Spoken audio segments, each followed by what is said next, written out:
കേരളം ഇതുവരെ കണ്ടിട്ടില്ലാത്ത സാമ്പത്തിക പ്രതിസന്ധിയാണ് നിലവിലെന്ന് ധനമന്ത്രി തോമസ് ഐസക്. സാമ്പത്തിക സുസ്ഥിരത കൈവരിക്കാനുള്ള നടപടികൾ സ്വീകരിക്കും. UDF സർക്കാർ ചെലവാക്കിയതെല്ലാം ബജറ്റിന് പുറത്തെ ചെലവുകളാണെന്നും ധനമന്ത്രി പറഞ്ഞു. ബഡ്ജറ്റ് എന്ന് പറയുന്നത് ശുദ്ധ പ്രഹസനമായിട്ട് മാറി. ഈ മൂലധന ചെലവ് കുറയാണ് ചെയ്തിട്ടുള്ളത്.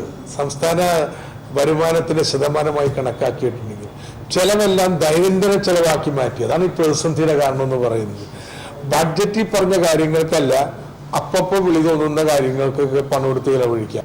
ഈ സാമ്പത്തിക പ്രതിസന്ധിയിലും വൻകിട മൂലധന നിക്ഷേപം കേരളത്തിൽ സാധ്യമാക്കുന്നത് എങ്ങനെയെന്നുള്ളതാണ് വെല്ലുവിളി. ഈ സാമ്പത്തിക പ്രതിസന്ധി പരിഹരിച്ചു കഴിഞ്ഞിട്ട് നമുക്ക് വൻകിട നിക്ഷേപങ്ങളാകാം എന്ന് കരുതി കഴിഞ്ഞാൽ അത് വളർച്ചയ്ക്ക് വലിയ തിരിച്ചടിയായിട്ട് മാറും. അതുകൊണ്ട് എത്രയും പെട്ടെന്ന് സാമ്പത്തിക സുസ്ഥിരത കൈവരിക്കാനുള്ള നടപടികൾ സ്വീകരിക്കുക. ഒരുപക്ഷെ ഒരു 2 വർഷം എങ്കിലും എടുക്കുമെന്ന് എനിക്ക് തോന്നുന്നു.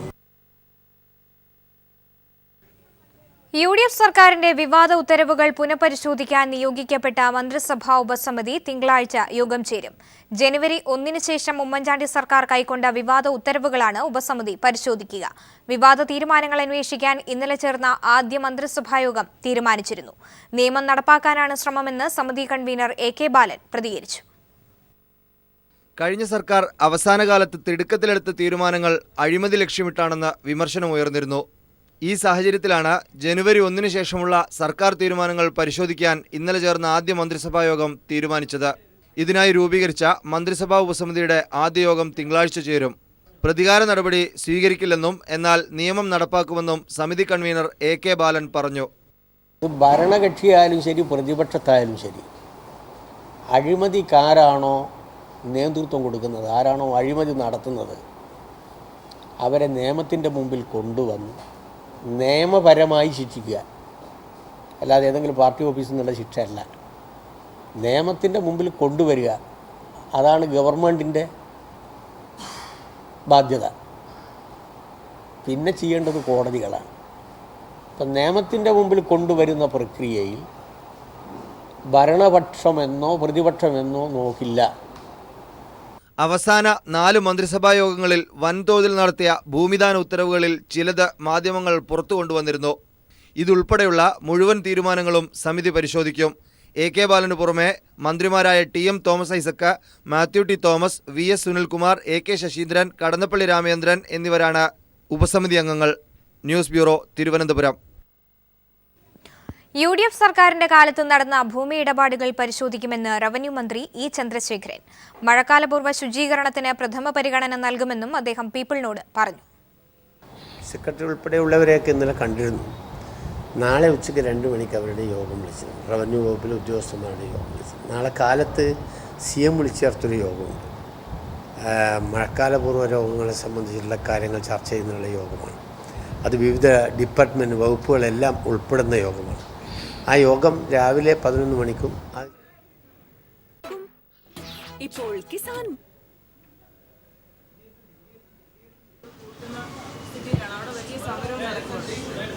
അതുമായി ബന്ധപ്പെട്ട് വിദ്യാഭ്യാസ വകുപ്പ് ഫലപ്രദമായ നടപടി സ്വീകരിക്കുന്നുണ്ട്. നിയമപരമായിട്ടുള്ള കാര്യങ്ങൾ ആലോചിക്കുന്നുണ്ട്. ആ സ്കൂള് അങ്ങനെ അടച്ചുപൂട്ടാൻ പാടില്ല എന്നുള്ളത് തന്നെയാണ് ഗവൺമെൻറ് നിലപാട്. ഇന്നലെ തന്നെ മന്ത്രിസഭാ യോഗം ആ പ്രശ്നം ചർച്ച ചെയ്തിരുന്നു. അപ്പോൾ വിദ്യാഭ്യാസ വകുപ്പ് പ്രശ്നങ്ങൾ കൈകാര്യം ചെയ്യണമെന്ന് ഇന്നലെ തന്നെ കണ്ടിട്ടുണ്ട്.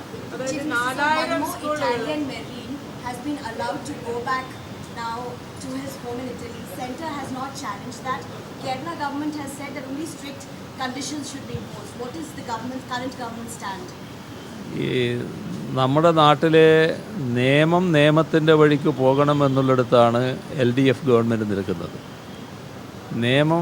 നിയമത്തിൻ്റെ വഴിക്ക് പോവുക എന്ന് പറയുമ്പോൾ ഈ നാട്ടിൽ കുറ്റകൃത്യം ചെയ്തയാളെ ഇവിടെയാണ് അതുമായി ബന്ധപ്പെട്ട പരിശോധനയും വിചാരണയും ഒക്കെ നടക്കേണ്ടത്. പക്ഷെ ഇക്കാര്യത്തിൽ വലിയ കള്ളക്കളിയാണ് നേരത്തെ മുതൽ കേന്ദ്ര ഗവൺമെൻറ് സ്വീകരിച്ചു വരുന്നത്. ആ സമീപനത്തോട് യോജിപ്പ് ഞങ്ങൾക്ക് നേരത്തെയില്ല. ഞങ്ങളതിനെ ശക്തമായി തന്നെ വിമർശിച്ചിട്ടുള്ളതാണ്. കേന്ദ്ര ഗവൺമെൻറ് സ്വീകരിക്കുന്ന തെറ്റായ സമീപനത്തിൻ്റെ ഭാഗമായിട്ടാണ് ഇത്തരത്തിലുള്ള ഒരു നിലപാട് കോടതിയിൽ നിന്നും ഉണ്ടായത് എന്നാണ് മനസ്സിലാക്കുന്നത്.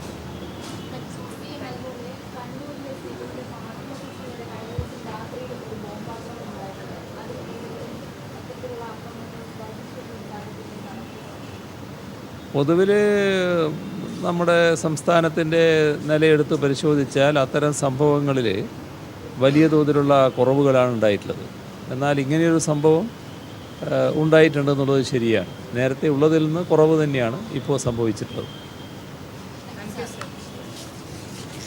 മുഖ്യമന്ത്രി പിണറായി വിജയൻ മാധ്യമങ്ങളെ കാണുകയായിരുന്നു. മലാപ്പറമ്പ് സ്കൂൾ അടച്ചുപൂട്ടൽ വിഷയത്തിൽ വിദ്യാഭ്യാസ വകുപ്പ് നിയമപരമായി തന്നെ മുന്നോട്ട് പോകുമെന്ന് അദ്ദേഹം അറിയിച്ചു. ഒപ്പം തന്നെ ഇറ്റാലിയൻ നാവികനെ ഇറ്റലിയിലേക്ക് മടങ്ങാൻ സഹായിച്ച കേന്ദ്ര തീരുമാനത്തോട് യോജിപ്പ് ഇല്ലെന്നുമാണ് പിണറായി വിജയൻ മാധ്യമങ്ങളോട് പറഞ്ഞത്. മലാപ്പറമ്പ് സ്കൂളായി തന്നെ നിലനിർത്തണമെന്നാണ് സർക്കാർ തീരുമാനം. ഇതുമായി ബന്ധപ്പെട്ട് നിയമപരമായ നടപടികളുമായി മുന്നോട്ട് പോകുമെന്ന് മുഖ്യമന്ത്രി പിണറായി വിജയൻ പറഞ്ഞു. ഇപ്പോൾ കൂടുതൽ വിവരങ്ങളുമായി ഷീജ ചേരുന്നുണ്ട്. ഷീജ, എന്തൊക്കെ കാര്യങ്ങളാണ് മുഖ്യമന്ത്രി പറഞ്ഞത്? സോമി, മലാപ്പറമ്പ് സ്കൂളുമായി ബന്ധപ്പെട്ട വിഷയത്തിലായിരുന്നു മുഖ്യമന്ത്രി പിണറായി വിജയൻ ആദ്യം പ്രതികരിച്ചത്. ഇതിൽ നിയമപരമായ കാര്യങ്ങൾ ആലോചിച്ച് തന്നെ മുന്നോട്ട് പോകുന്നതായിരിക്കുമെന്ന് അദ്ദേഹം വ്യക്തമാക്കിയിട്ടുണ്ട്. വിദ്യാഭ്യാസ വകുപ്പ് ഇതുമായി ബന്ധപ്പെട്ടുള്ള കാര്യങ്ങൾ നിയമപരമായി മുന്നോട്ട് കൊണ്ടുപോകാനായി തീരുമാനിച്ചിട്ടുണ്ട്. അതുകൊണ്ട് തന്നെ ഇതിൽ ഇന്ന് തന്നെ ഇത്തരത്തിൽ കോടതി വിധിയുടെ അടിസ്ഥാനത്തിൽ സ്കൂളിൽ ഇന്ന് തന്നെ സമരവും ശക്തിപ്പെട്ടിരിക്കുന്ന ഒരു സാഹചര്യമാണ്. ഈ സാഹചര്യത്തിൽ കോടതിയെ സമീപിക്കുന്ന കാര്യത്തിൽ ഉചിതമായ തീരുമാനം കൈക്കൊള്ളും എന്ന് തന്നെയാണ് അദ്ദേഹം വ്യക്തമാക്കിയത്. മറ്റൊന്ന്, ഇറ്റാലിയൻ നാവികരെ വിട്ടയച്ചതുമായി ബന്ധപ്പെട്ടുള്ള ചോദ്യത്തിനായിരുന്നു. ഇത്തരത്തിൽ നേരത്തെ തന്നെ കേന്ദ്ര സർക്കാർ കള്ളക്കളിയാണ് ഈ വിഷയത്തിൽ തുടർന്നു പോരുന്നത്. അതുകൊണ്ട് തന്നെ ഈ വിഷയത്തിൽ സർക്കാർ ഉചിതമായ ഒരു തീരുമാനം അറിയിക്കുമെന്നും അദ്ദേഹം വ്യക്തമാക്കിയിട്ടുണ്ട്. മറ്റൊന്ന്, കണ്ണൂരിൽ CPM-ന്റെ പാർട്ടി ഓഫീസ് കഴിഞ്ഞ ദിവസം ബോംബിട്ട് തകർത്തതുമായി ബന്ധപ്പെട്ടുള്ള ചോദ്യത്തിന് നേരത്തേതിൽ നിന്നും അക്രമ സംഭവങ്ങൾക്ക് സംസ്ഥാനത്ത് ഏതായാലും കുറവ് വന്നിട്ടുണ്ട് എന്നാണ് അദ്ദേഹം പ്രതികരിച്ചത്. ഈ വിഷയം തന്റെ ശ്രദ്ധയിൽപ്പെട്ടിട്ടുണ്ട്. ഇതിൽ ആവശ്യമായ നടപടികൾ സ്വീകരിക്കുമെന്നും അദ്ദേഹം വ്യക്തമാക്കിയിട്ടുണ്ട്. സോമി, ഷീജയാണ് തിരുവനന്തപുരത്ത് നിന്നും വിവരങ്ങൾ നൽകിയത്. മെയ് 25-ന് സത്യപ്രതിജ്ഞയുടെ തിരക്കേറിയ ദിനത്തിലും മുഖ്യമന്ത്രി പിണറായി വിജയൻ കൈരളി TV സന്ദർശിക്കാൻ സമയം കണ്ടെത്തി. ചെയർമാൻ മമ്മൂട്ടിയും MD ജോൺ ബ്രിട്ടാസും ചേർന്ന് പിണറായിക്ക് സ്നേഹോഷ്മളമായ വരവേൽപ്പ് നൽകി. പിണറായിയുടെ സന്ദർശനം കൈരളി പ്രവർത്തകർക്ക് ആവേശമായി. പിണറായി വിജയന്റെ ദിവസം തുടങ്ങിയത് രാവിലെ 9 മണിക്ക് ഗവർണറെ കണ്ടുകൊണ്ട്. 10 മണിക്ക് LDF യോഗത്തിനെത്തി. യോഗം തീർന്നപാടെ എത്തിയത് കൈരളി ആസ്ഥാനത്ത്. നിയുക്ത മുഖ്യമന്ത്രിയാകുന്ന ആ മണിക്കൂറുകളിൽ അദ്ദേഹം സന്ദർശിച്ച ഒരേയൊരു സ്ഥാപനം കൈരളിയായി.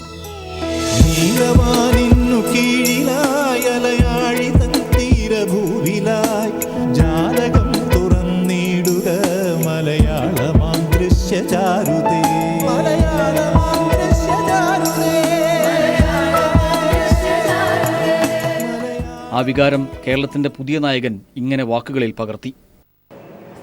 കൈരളിയുടെ സന്തോഷം എനിക്കും ഉണ്ടാകുന്ന സന്തോഷമാണ്. എനിക്കുണ്ടാകുന്ന സന്തോഷം കൈരളിക്കും സന്തോഷമാണെന്ന് തന്നെയാണല്ലോ പ്രതീക്ഷിക്കുന്നത്. കൈരളി ചെയർമാൻ കൂടിയായ മഹാനടൻ ഭരത് മമ്മൂട്ടി അതൊരു പിറന്നാളാഘോഷ വേളയുമാക്കി. സന്തോഷം നമ്മൾ പ്രകടിപ്പിക്കുകയാണ്. അദ്ദേഹത്തിന്റെ ജന്മദിനം നമുക്ക് അദ്ദേഹത്തിന്റെ സാന്നിധ്യത്തിൽ ആഘോഷിക്കാൻ പറ്റിയിട്ടില്ല. അങ്ങനെ ഒരു വെടിക്ക് ഒരു 3-4 പക്ഷികളെ നമ്മളിവിടെ ഒഴിച്ചിട്ടുണ്ട്. അപ്പോൾ അദ്ദേഹത്തിന്റെ ഈ ആഘോഷത്തിന് വേണ്ടി ഞാൻ അദ്ദേഹത്തോട് തന്നെ കേക്ക് മുറിക്കാൻ പറയാം.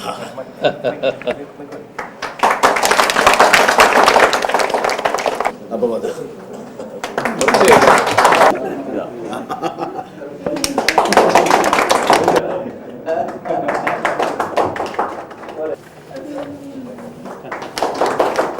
കൈരളി കുടുംബത്തിന്റെ ആഹ്ലാദവും ആശംസകളും MD ജോൺ ബ്രിട്ടാസും പങ്കുവച്ചു.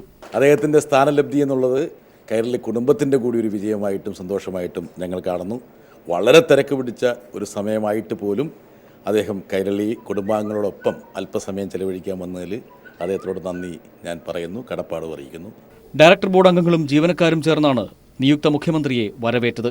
നടൻ ദിലീപും സന്നിഹിതനായിരുന്നു.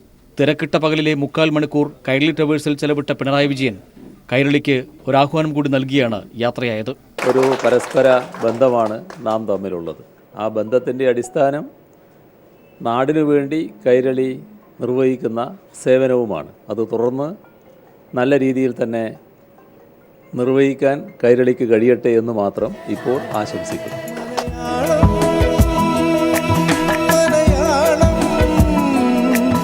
മലയാളം